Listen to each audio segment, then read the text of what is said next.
1901లో జన్మించారు. 33 సంవత్సరాలకే Bengal university vice chancellor అయ్యారు.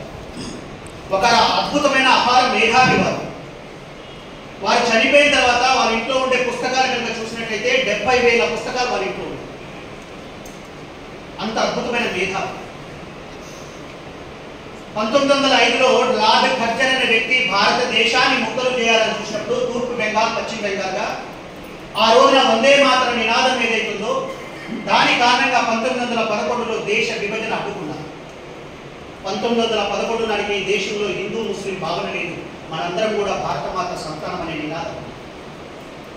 ఎప్పుడైతే ముస్లిం లీగ్ ఏర్పడిందో ఈ దేశము 2 ముక్కలు కావడం ప్రారంభించింది.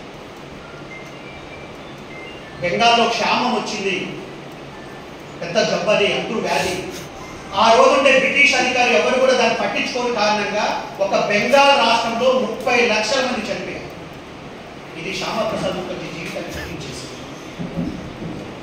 22 సంవత్సరాల వయసులో పెళ్ళైంది, 33 సంవత్సరాల్లో భార్య చనిపోయింది. ఇంకా మళ్ళీ పెళ్లి చేసుకోకూడదు అనుకున్నాడు. నా జీవితం దేశం కోసం. బెంగాల్ నుంచి ఢిల్లీకి మారాడు.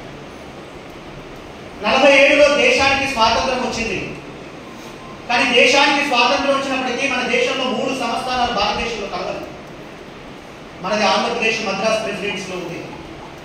కానీ నిజాం సంస్థానం ఏదైతే హైదరాబాద్ ఉందో దీనికి స్వాతంత్రం రాలేదు. నిజాము గుజరాత్లోని జునాగఢ్, జమ్మూ కాశ్మీర్ 3 కూడా భారతదేశంలో 47లో జాతీయ జెండా ఎగిరింది, కానీ ఇక్కడ ఎగరలేదు. కాబట్టి ఇవి భారతదేశంలో విలీనం చేయాలి. నిజాము పాకిస్తాన్లో కలపాలని ప్రయత్నం చేస్తున్నారు, లేదా మా స్వతంత్ర ప్రతిపత్తి కావాలని షరతులు పెడుతున్నారు. కాబట్టి ఈ సమస్యను ఏ విధంగా పరిష్కరించాలి? శ్యామప్రసాద్ ముఖర్జీ అప్పటికీ సంఘ పెద్దలు అనేక మందిని కలిశారు, వాళ్ళతో అనేక విషయాలు చర్చించారు.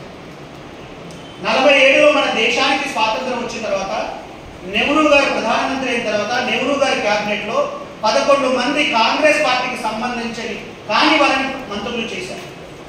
అందులో ఒకరు శ్యామప్రసాద్ ముఖర్జీ, భారీ పరిశ్రమల శాఖ మంత్రి. ఆయనకి విద్యాశాఖ మంత్రి కావాలని కోరిక. ఎందుకంటే ఆ రోజు నుండే విద్య ఏదైతుందో ఇది బ్రిటిష్ విద్య, ఈ విద్య కారణంగా ఈ దేశ హితము ఉపయోగపడదు, కాబట్టి నాకు విద్యాశాఖ ఇచ్చినట్లయితే సమూల మార్పులు చేస్తానని అతని మనసులో అనేక కోరికలు ఉన్నాయి. కానీ అతనికి పరిశ్రమల శాఖ ఇచ్చింది. 2 ఏళ్ళు పనిచేశారు.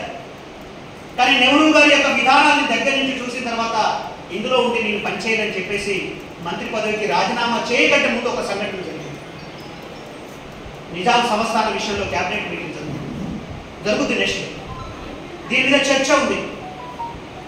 కాబట్టి నిజాం సంస్థ యొక్క విషయాన్ని ఇది ఎవరికి అప్పచెప్పినప్పుడు కూడా భారతదేశంలో విలీనం కాదు, దీనికి అసలు సరైన